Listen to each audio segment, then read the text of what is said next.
A starving 13-year-old girl in torn shoes, worn-out clothes, walked into America's richest school. "I'm here for my admissions interview," she said. The director laughed in her face until the computer screen revealed a secret that froze her smile forever. Sit back and find out what was revealed as we dive into the story.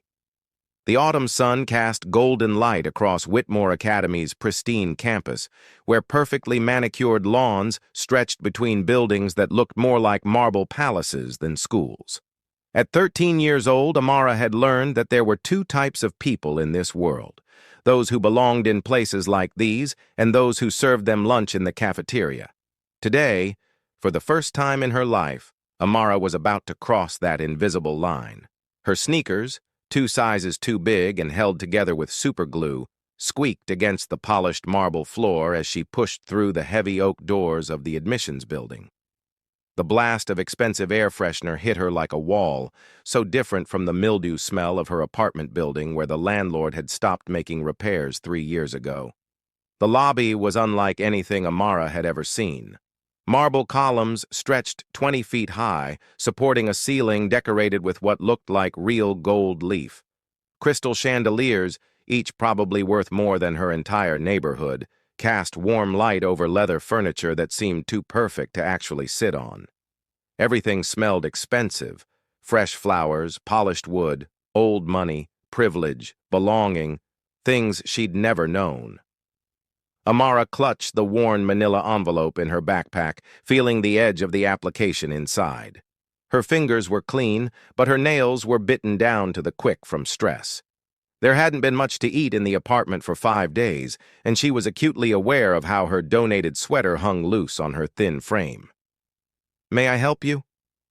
The voice came from a woman behind a sleek reception desk made of dark wood and brass. She was looking at Amara the way people in this part of the city always looked at her, like she was something unpleasant that had accidentally wandered in from the street. Amara's voice came out as a whisper. She cleared her throat and tried again. "I have an admissions interview at 2 o'clock. The woman's perfectly shaped eyebrows rose slightly. "I'm sorry, young lady, but this is Whitmore Academy. Perhaps you're looking for the public school down on—" "I have an appointment," Amara interrupted, immediately regretting how desperate she sounded. "I have my application." She pulled out the envelope with trembling hands, extracting the letter that had arrived in her mailbox 2 weeks ago, requesting her presence for a final interview. The receptionist's expression shifted from disdain to confusion as she looked at the official letterhead. It was clearly from this school. The logo matched, but Amara could see her struggling to understand how a kid who looked like she'd been digging through donation bins could possibly have an interview at one of the most exclusive private schools in America, where tuition cost more than most people made in a year. "I see," she said slowly, her tone suggesting she saw nothing at all. "Well, you'll need to speak with Director Harrison. If you'll just wait over there." She gestured to a seating area, but Amara barely heard her. Her attention had been captured by the woman striding across the lobby like she owned it, which, according to the portrait on the wall labeled Director of Admissions, she basically did. Victoria Harrison. Even Amara, who knew nothing about elite education, had heard of Victoria Harrison. Her face was in magazines, on educational panels, always with that same confident smile that said she'd never known a moment of doubt or rejection in her entire life. At 42, she was considered one of the most powerful gatekeepers in private education, deciding which children would get access to the networks and opportunities that led to Ivy League schools, Fortune 500 careers, and generational wealth. She wore a cream-colored suit that probably cost 3 months of Amara's mother's old salary. Her shoes were Louboutin. Amara had seen enough fashion magazines in library waiting rooms to recognize the red soles. Her hair was styled in a perfect bob, straightened and glossy, and her jewelry, simple but clearly expensive, probably cost more than Amara's entire apartment building was worth. Victoria Harrison was everything Amara wasn't: powerful, polished, confident, untouchable. And she was staring directly at Amara with an expression of amused disgust. "Patricia," Victoria called to the receptionist, her voice carrying across the lobby with the easy authority of someone who'd never been ignored in her life. "Is there a reason we're allowing charity cases into the admissions building? I thought we had a separate entrance for scholarship inquiries." The words hit Amara like a physical blow. Around the lobby, other families, all dressed in expensive clothes with designer bags, turned to stare. Amara felt her face burning, a mixture of shame and anger that made her eyes sting. "Ma'am, the young lady claims she has an interview appointment," Patricia began, her voice uncertain. "An interview?" Victoria's laugh was sharp and cruel. "Look at her, Patricia. Her clothes are falling apart. Her shoes are literally held together with glue. The only application she should be filling out is for the free lunch program." Laughter rippled through the lobby. A woman in a Burberry coat covered her mouth with a manicured hand, her eyes sparkling with mean delight. A man in a cashmere sweater shook his head, muttering something to his wife about standards declining. Amara wanted to run.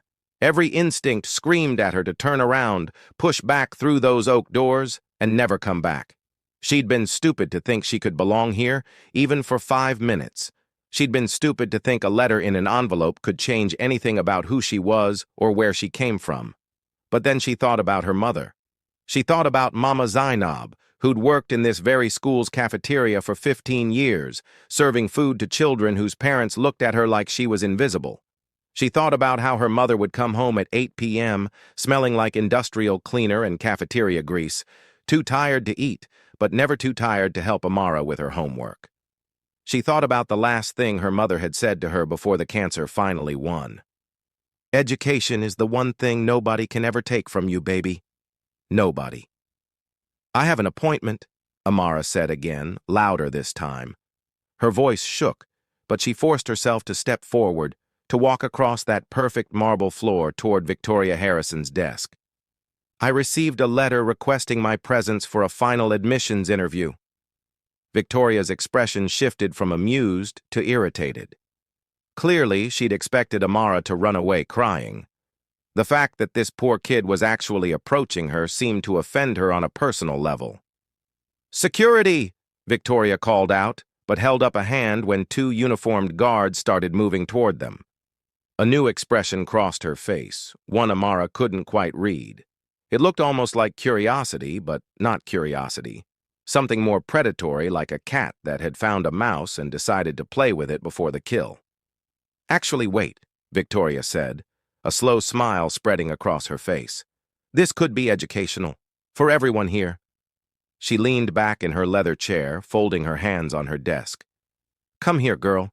Let's see this appointment of yours." Amara walked forward on legs that felt like they might give out at any moment. She could feel every eye in the lobby watching her, judging her, finding her lacking. Her 2 big sneakers seemed impossibly loud against the marble.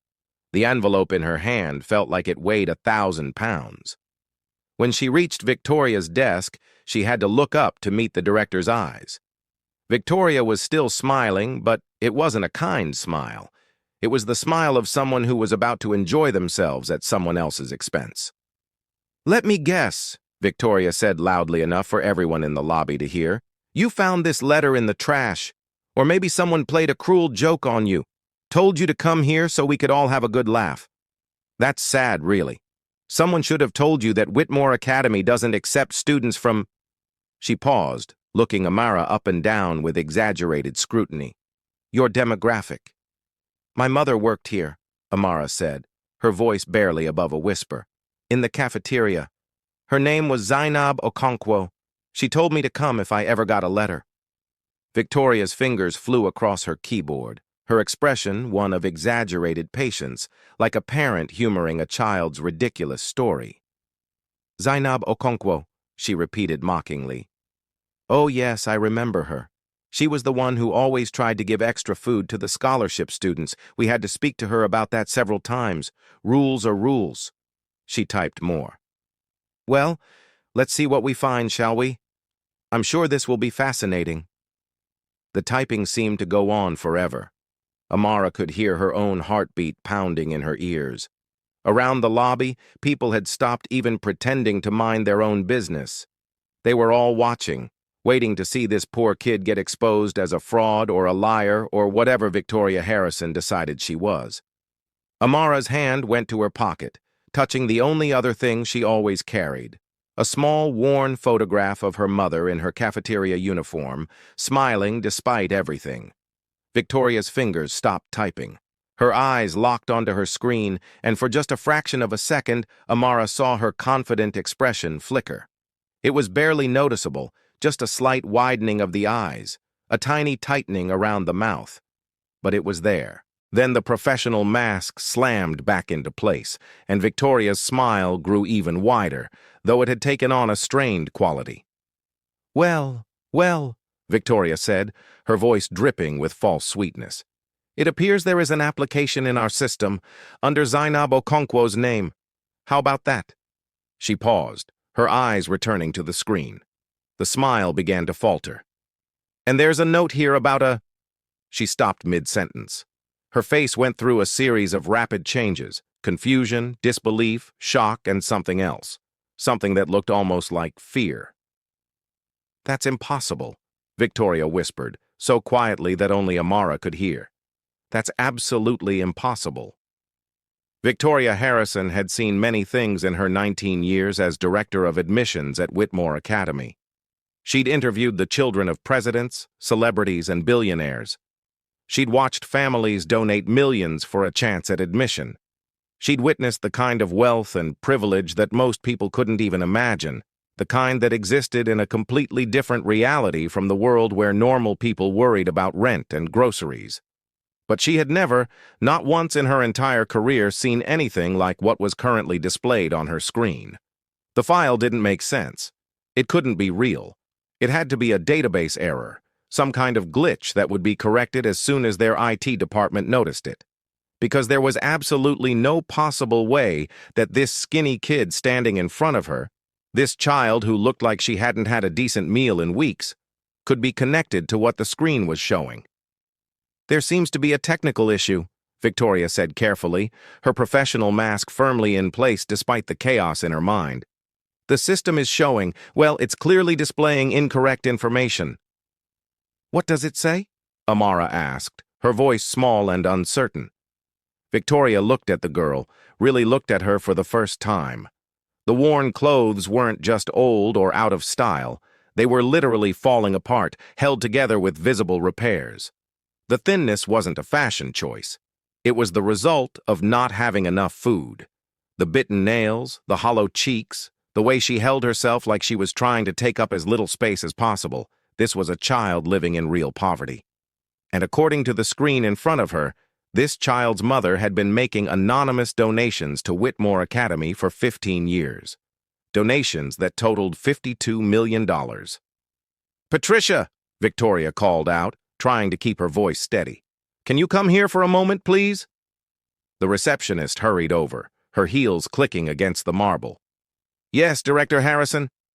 "I need you to verify something on your terminal," Victoria said. "Look up donor records for Zainab Okonkwo." She spelled out the name carefully, watching Patricia's face. Patricia's fingers moved across her keyboard with practiced efficiency. Victoria saw the exact moment when she found the records. Her eyes went wide, and all the color drained from her face. "Director," she whispered, leaning close so only Victoria could hear.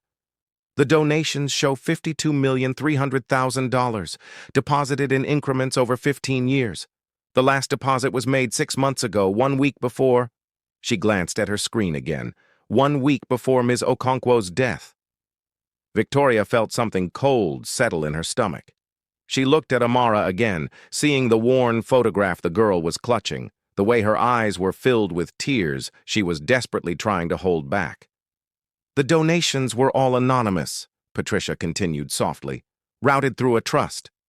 But there's a letter in the file. A letter specifically requesting that if her daughter ever applied to Whitmore, she should be given full consideration and—" Patricia's voice caught. "And that her daughter should be told the truth about who funded the new library, the science wing, the scholarship program, and the cafeteria renovation that provides free meals to low-income students. The cafeteria renovation." Victoria felt sick. She'd given a speech at the opening of that cafeteria, praised the anonymous donor who'd made it possible, stood in front of news cameras talking about Whitmore's commitment to accessibility. The entire time, the woman who'd actually funded it had been standing in the back in a hairnet, serving food to children whose parents earned more in a month than she earned in a year. "Amara," Victoria said, and was disturbed to hear how shaky her own voice sounded. "I think we should continue this conversation somewhere more private." "Why?" Amara asked, and there was something harder in her voice now, something that reminded Victoria uncomfortably of herself at that age. "You were happy to humiliate me in public. Why can't we finish this in public?" Around the lobby, the other families were whispering now, sensing that something had shifted, that the entertainment they'd been enjoying had taken an unexpected turn. "Because," a new voice cut in, "what's about to be discussed involves confidential donor information, and this child deserves privacy and respect." Victoria looked up to see Dr. Robert Chen, the school's headmaster, striding across the lobby. Robert was 71, had been with Whitmore for over 40 years, and had a reputation for being both extremely principled and completely unimpressed by Victoria's usual theatrics. "Robert, I'm handling this," Victoria said, trying to inject authority into her voice. "No, Victoria, you're making a spectacle," Robert replied calmly. "And you're about to make a very serious mistake." He turned to Amara with an expression that was actually kind, the first kind expression the girl had seen since entering the building. "Hello, Amara. My name is Dr. Chen. I knew your mother. Would you mind coming with me? We can sort all of this out in a more comfortable setting." Amara looked between the two adults, clearly unsure who to trust. Finally, she nodded. As Robert led Amara toward the elevators, Victoria felt her control of the situation slipping away. She stood up quickly. "Robert, I really think I should be present for—" "You've done enough," Robert said without looking back. "Stay here and attend to your other appointments. I'll handle this." Victoria watched helplessly as Robert and Amara disappeared into the elevator. Around her, the lobby was silent. Everyone had witnessed her humiliation of a child whose mother had donated more money to this school than most of the families here would earn in their lifetimes. She sat back down at her desk, trying to regain her composure, but she could feel the stares, could sense the judgment. For the first time in years, Victoria Harrison felt something she thought she'd left behind when she'd escaped her own childhood poverty and earned her position of power: shame. Upstairs, in a comfortable conference room with soft lighting and furniture that actually looked inviting, Dr. Robert Chen was making Amara feel something she hadn't felt since entering the school: safe. "First things first," Robert said, pouring Amara a glass of water from a pitcher on the table. "Are you hungry? I can have someone bring up some food." Amara's stomach growled audibly, answering the question. She nodded, embarrassed. Robert picked up the phone and ordered sandwiches, fruit, and cookies. Enough for 4 people, he specified, even though there were only 2 of them in the room. When he hung up, he settled into the chair across from Amara with a gentle smile. "Better?" he asked. "Why are you being nice to me?" Amara asked suspiciously. "Everyone else here looks at me like I'm trash."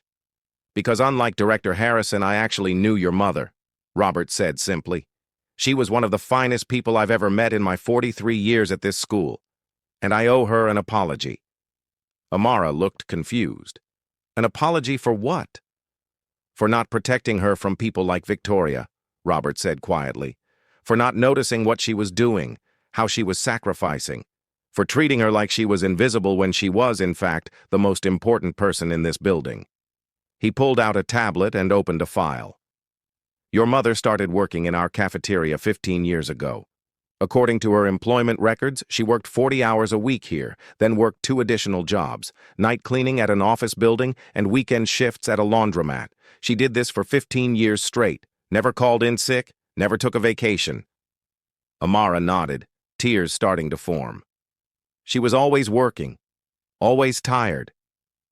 "What she didn't tell you," Robert continued gently, "was that she was also making donations to this school." Every single paycheck, she took a portion and deposited it into an anonymous trust fund designated for Whitmore Academy. Small amounts at first, $50, $100, but they added up. And about 8 years ago, she did something extraordinary. "What?" Amara whispered. "She bought a lottery ticket. Just one. She told me later, in a letter I didn't receive until after she died, that she'd never gambled in her life, never played the lottery, never took risks with money. But that one time, she bought a ticket. And she won. Not the jackpot, but the second prize, $2 million.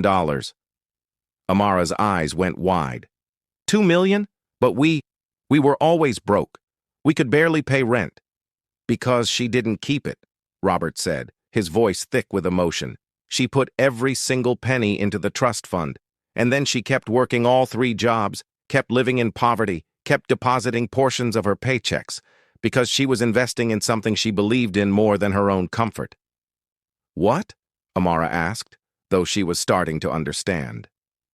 "You," Robert said simply, "and every child like you, every scholarship student. Every kid who came from nothing and deserved a chance.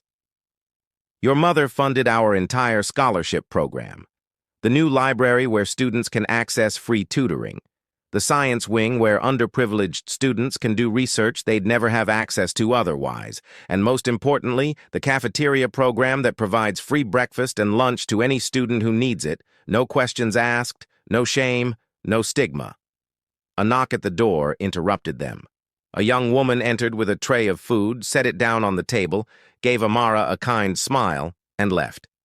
"Eat," Robert encouraged. "We have more to discuss, but you need food first." Amara grabbed a sandwich and ate like she hadn't seen food in days, which wasn't far from the truth. As she ate, Robert explained more about the trust, about how Zainab had structured everything, about the letter she'd left. "Can I read it?" Amara asked between bites. Robert pulled out an envelope, older and more worn than the one Amara had been carrying.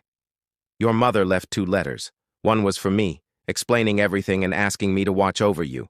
The other is for you."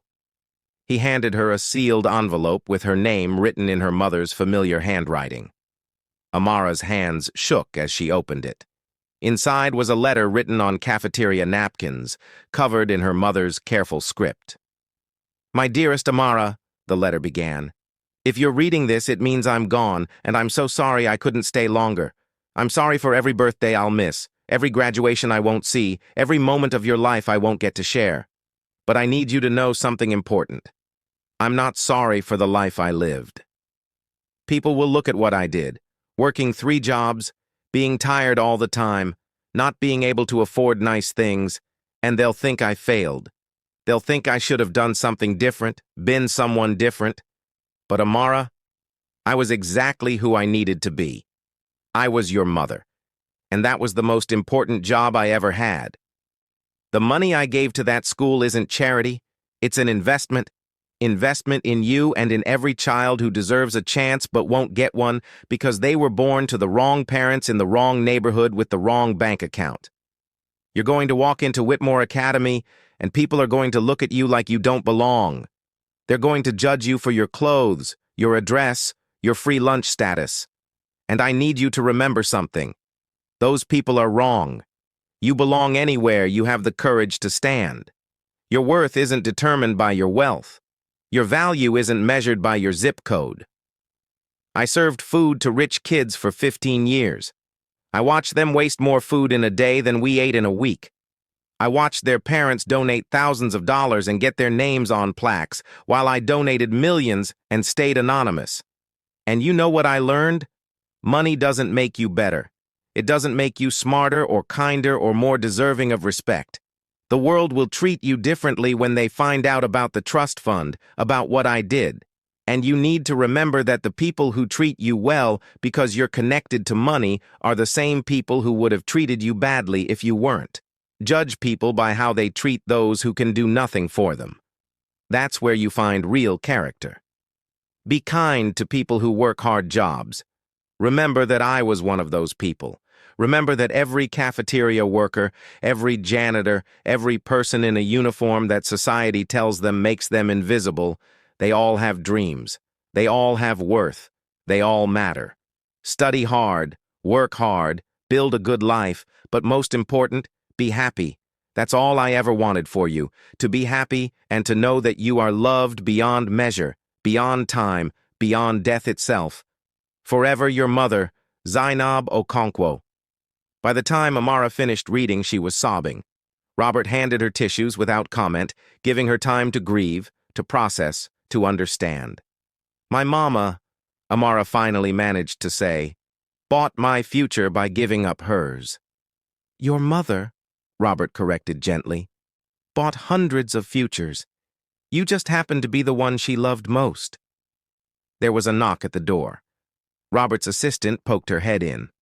Dr. Chen, Director Harrison is requesting to join the meeting. Robert looked at Amara. It's up to you. Amara thought about the woman downstairs, the woman who'd mocked her, humiliated her, treated her like garbage, the woman who'd gotten everything Amara's mother had sacrificed for. She can come, Amara said quietly. My mama always said people deserve a chance to be better than their worst moment. When Victoria entered the conference room 5 minutes later, she looked different. Her confidence had cracked. Her perfect composure was gone. She looked, for the first time since Amara had seen her, human. Amara, Victoria began, her voice shaking. I owe you an apology that I can never adequately give. What I did downstairs was cruel, inexcusable, and wrong. Do you even remember my mother? Amara asked. Victoria flinched. I remember speaking to her about giving extra food to scholarship students. I remember thinking she was breaking the rules, being too soft, not understanding how elite institutions work. She was feeding hungry kids, Amara said flatly. I know that now. Victoria's voice cracked. I know a lot of things now that I should have known then. Why did you treat me like that? Amara asked. You didn't even know me. Victoria was silent for a long moment. When she spoke, her voice was barely audible. Because you reminded me of who I used to be, and I've spent 20 years trying to forget that person. Robert gestured to a chair. Perhaps you should explain that, Victoria. Victoria sat down heavily, looking older than she had an hour ago. I grew up in the Bronx, she began. My father left when I was 3. My mother worked as a home health aide, taking care of rich people who treated her like she was nothing. We lived in a 1-bedroom apartment with cockroaches and no heat in the winter. I wore donated clothes. I ate free lunch at school. I was exactly like you, Amara. So why? Amara started, but Victoria held up her hand. Let me finish. Please. She took a shaky breath. I got into Whitmore on a full scholarship. I was so proud. I thought it would change everything. And it did, but not the way I expected. The other kids mocked me. They called me scholarship girl. They asked if I knew how to use a fork properly. They invited me to parties and then laughed when I showed up in the same outfit I'd worn to school because it was the only nice thing I owned. Victoria's voice was getting stronger now, fueled by old pain. So I changed. I studied how they talked, how they dressed, how they moved through the world. I got rid of my accent. I changed my name from Vicky to Victoria. I cut off everyone from my old neighborhood. When my mother came to my graduation, I was embarrassed by her uniform, by her hands that were rough from work, by the way she didn't know which fork to use at the reception dinner. That's horrible, Amara said quietly. It gets worse, Victoria continued. I got a job here right out of college, worked my way up, became director of admissions, and somewhere along the way, I became the people who'd hurt me. I started judging kids by their zip codes. I started dismissing scholarship applicants who didn't fit our culture. I became the gatekeeper who kept out people like the person I used to be. Because it made you feel powerful, Robert said, not unkindly. Because it made me feel safe, Victoria corrected. If I was the one deciding who got in, I'd never be the one on the outside again. If I was the one judging people, no one could judge me. She looked at Amara, tears streaming down her face now. And then you walked in, looking exactly like I used to look, and I saw my chance to prove I wasn't that scared poor girl anymore. I saw my chance to be the powerful one, the cruel one, the one who decides who belongs. So you humiliated a child, Robert said quietly. I humiliated myself, Victoria said. I humiliated everything my mother worked for, everything she sacrificed. I became the exact person she raised me not to be. The room fell silent. Finally, Amara spoke. Where's your mother now? She died 5 years ago, Victoria said. We hadn't spoken in 8 years. I was too busy being important, too busy pretending I didn't come from nothing.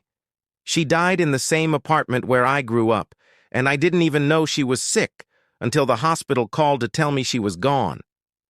More silence. Then Amara said something that made both adults look at her in surprise. My mama would say you need to forgive yourself. She always said anger is heavy, and forgiveness is the only way to put it down. Your mother was a better person than I am, Victoria whispered. My mother was a cafeteria worker who gave away millions, Amara said. You're the director of admissions at the school she loved. You have power she never had. So the question isn't whether you're sorry.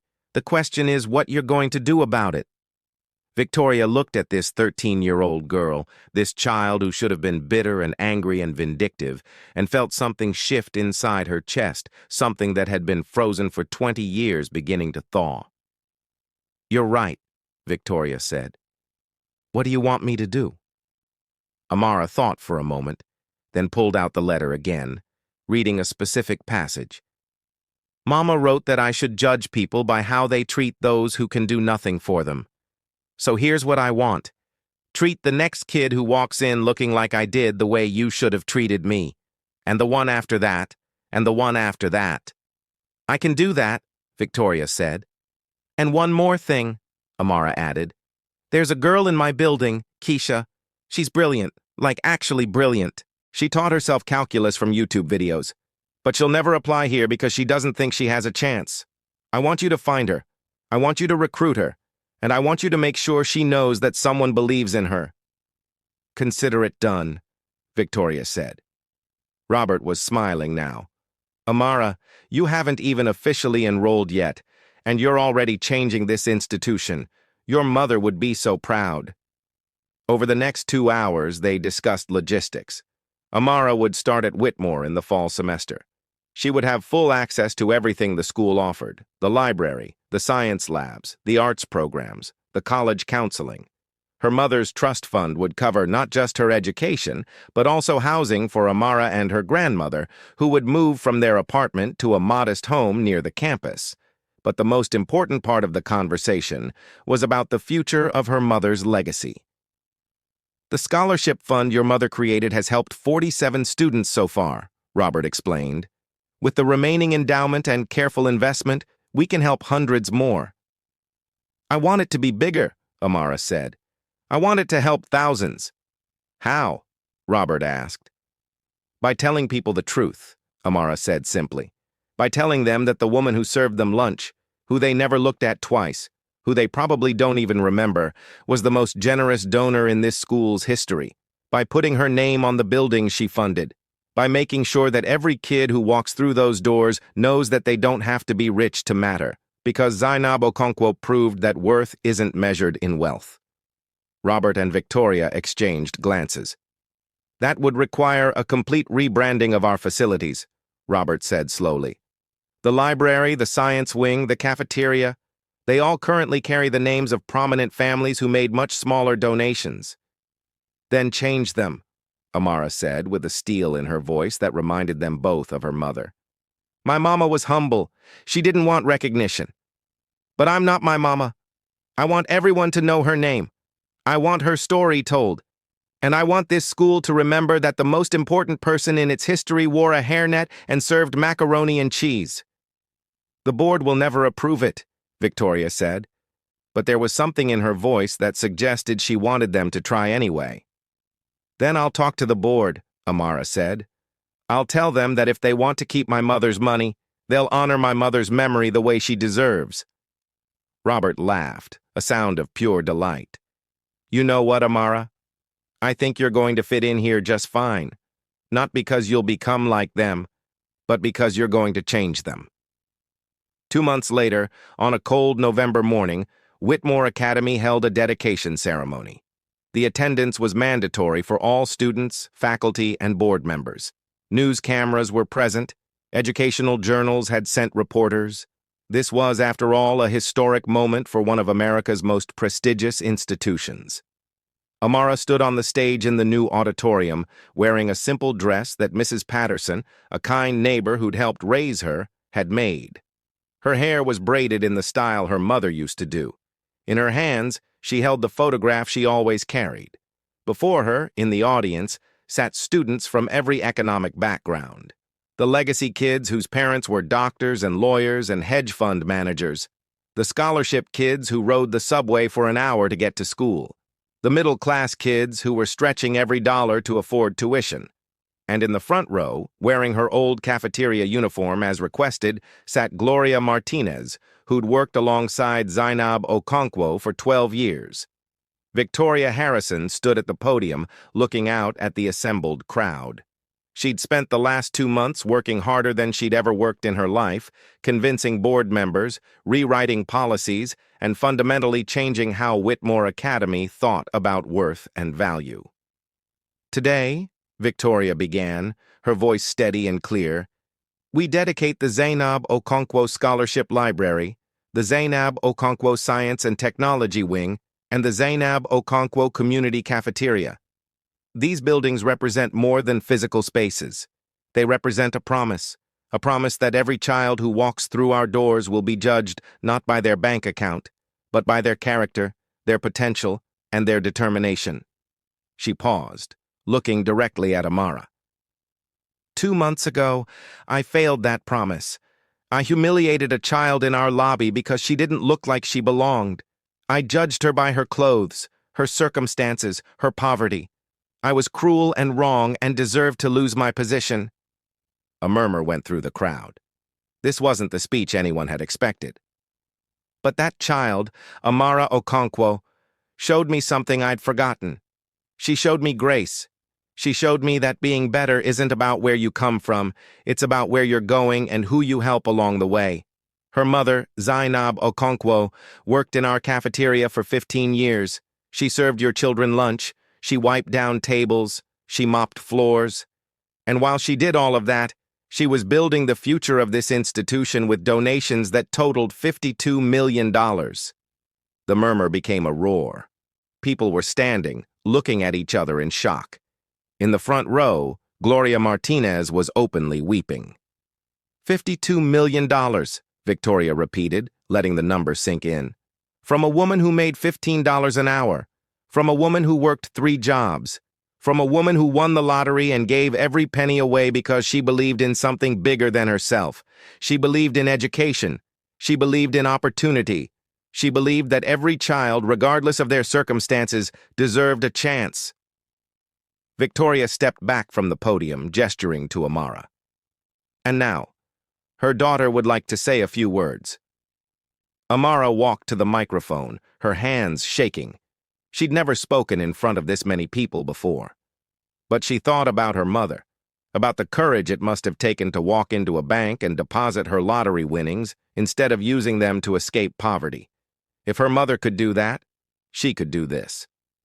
My mama used to say that rich people and poor people want the same things, Amara began, her voice soft but steady. We all want our kids to be safe. We all want them to be educated. We all want them to have better lives than we had. The only difference is resources. She looked out at the audience, making eye contact with as many people as she could. My mama had resources, not because she was born with them, but because she created them through work and sacrifice and one incredibly lucky lottery ticket. And she could have used those resources to make her own life easier. God knows she deserved an easier life. But she chose to invest in all of us instead. Amara held up the photograph of her mother. This is Zainab Okonkwo. Some of you might remember her. Most of you probably don't, because we're trained not to see people in uniforms, people who serve us, people who work jobs we consider beneath us. But I want you to see her now.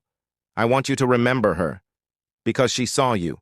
She saw your children, and she loved them enough to give them everything she had. She paused, fighting back tears. The buildings we're dedicating today aren't monuments to my mother. They're promises. Promises that every kid who feels like they don't belong, every kid who walks in with holes in their shoes and fear in their heart, every kid who's been told they're not good enough, they have a place here, they have a champion. Her name was Zainab Okonkwo, and her legacy is that nobody gets to tell you that you don't matter. The applause started slowly, then built like a wave. People were standing, not the polite standing ovation of wealthy people at charity events, but genuine emotional acknowledgement. Gloria Martinez rushed onto the stage and pulled Amara into a hug, sobbing. "Your mama was my best friend. She was the best of us, the very best." After the ceremony, as the crowd dispersed, a woman approached Amara. She was in her 60s, elegantly dressed, with kind eyes. "Amara? My name is Margaret Whitmore. My great-grandfather founded this school." Amara tensed, expecting criticism. Instead, Margaret took her hands. "Thank you," she said simply. "Thank you for reminding us what this school was supposed to be about. My great-grandfather started Whitmore because he believed education could change lives. Somewhere along the way, we forgot that. We became about prestige and exclusivity and maintaining power structures. Your mother brought us back to our founding purpose." "She would be honored to hear you say that," Amara said. "I have a proposal," Margaret continued. "The Whitmore Foundation has substantial resources. I'd like to match your mother's scholarship fund dollar for dollar. $104 million dedicated to bringing students from underserved communities to this school. Would that be acceptable?" Amara felt tears streaming down her face. "My mama would say that's more than acceptable. She'd say that's the beginning of something beautiful." Over the next year, Whitmore Academy changed. Not overnight, not easily, but genuinely. Victoria Harrison implemented blind admissions reviews, where applications were evaluated without names, addresses, or any identifying information that might reveal socioeconomic status. She personally recruited students from communities that had never sent a child to Whitmore. She created pipeline programs with public schools in low-income neighborhoods. And she did something else. Something that surprised everyone, including herself. She started volunteering in the cafeteria once a week, serving food alongside Gloria Martinez and the other workers, learning their names, hearing their stories, remembering where she came from. "My mother would have liked you," Amara told Victoria one afternoon as they walked through the Zainab Okonkwo Scholarship Library. It was filled with students from every background, studying together, helping each other, building the future their parents had dreamed of. "I would have loved to meet her," Victoria said, "to tell her I was sorry, to thank her." "She knew," Amara said simply. "Mama always knew who people could become, even when they didn't know it themselves. That's why she gave the money. Not because of who we are now, but because of who we might become." They stopped in front of a portrait that had been hung in the library's main hall.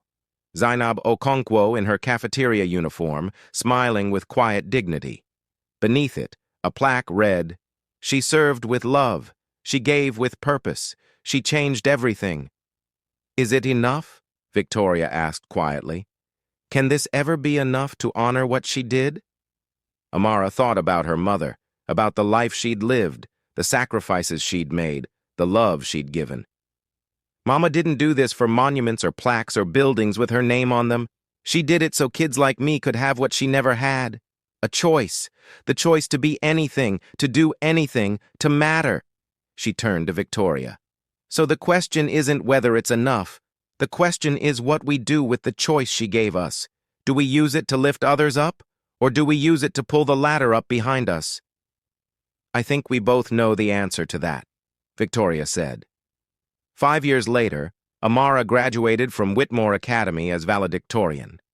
Her speech was about her mother, about legacy, about the invisible people who make the world work. It was covered by national news. The New York Times ran a feature article titled "The Cafeteria Worker Who Changed Elite Education." Forbes wrote about the economics of generational sacrifice. NPR did a podcast series on Zainab Okonkwo's legacy. But the most important impact wasn't in the headlines. It was in the 372 students who'd received Zainab Okonkwo scholarships. Students who were now doctors, teachers, engineers, artists, activists. Students who remembered that someone they'd never met had believed in them enough to change their lives. Amara went on to Harvard, then Yale Law School. She could have joined any prestigious firm, made millions, lived the life her mother's sacrifice had made possible. Instead, she started a nonprofit called the Invisible Legacy Project, dedicated to identifying and supporting low-income workers who were making extraordinary sacrifices for their children and communities. On the 10th anniversary of her mother's death, Amara stood once again in the Zainab Okonkwo Community Cafeteria at Whitmore Academy. The room was filled with scholarship recipients, cafeteria workers, teachers, and administrators. Victoria Harrison, now the school's headmaster, stood beside her. Gloria Martinez, retired but still volunteering, was there. And dozens of other workers from schools across the country. Workers who'd been inspired by Zainab's story to create their own legacies. "My mother used to tell me that money is just money," Amara said to the gathered crowd. "It's what you do with it that matters." She was right. But I'd add something to that. People are just people. It's how you treat them that reveals who you really are. She looked around the room at all the faces, the lives her mother had touched, the futures she'd created. "My mama served food in this room for 15 years. She was invisible to most of you. But her love was louder than your indifference. Her generosity was bigger than your neglect. Her legacy is eternal, and your excuse that you didn't see her is no longer acceptable." There was silence. The uncomfortable silence of truth being spoken. Then Amara smiled.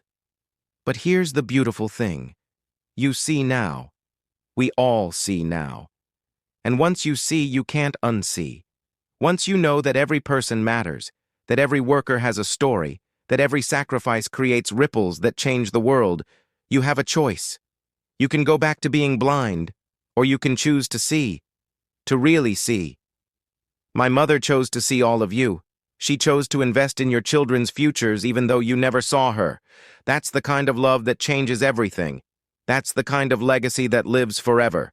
And that's the kind of person I hope we all choose to become." The applause was thunderous. But Amara wasn't listening to the applause. She was looking at the photograph of her mother, at the smile that had never wavered even in exhaustion, even in pain, even in poverty. "I see you, Mama," she whispered. "We all see you now, and we promise to make you proud." That night, as Amara walked through the campus where her mother had worked, she thought about the 13-year-old girl who'd walked into the admissions building 5 years ago, terrified and hungry, and sure she didn't belong. She thought about Victoria Harrison, who'd learned that power without compassion is just cruelty with a title. She thought about the hundreds of students who'd gotten chances they'd never have had without her mother's sacrifice. She thought about all the cafeteria workers and janitors and security guards and maintenance staff who kept the world running while the world refused to see them. And she made herself a promise. She would spend her life making sure that everyone saw, that everyone understood, that the measure of a person wasn't what they had, but what they gave. Not where they came from, but where they helped others go. Because a woman in a cafeteria uniform had changed the world, and her daughter would make sure the world never forgot it. The screen had shown a number, $52 million, that had frozen Victoria Harrison's cruel smile.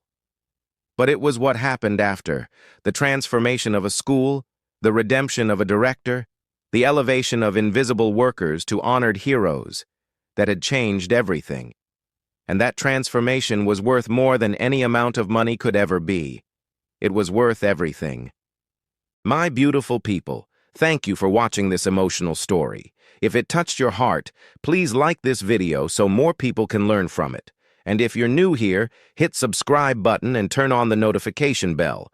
Don't miss any of our powerful stories. Before you leave, tell me in the comments, what part of today's story touched you the most? Your comments help the channel grow and bring more stories your way. See you in the next emotional journey.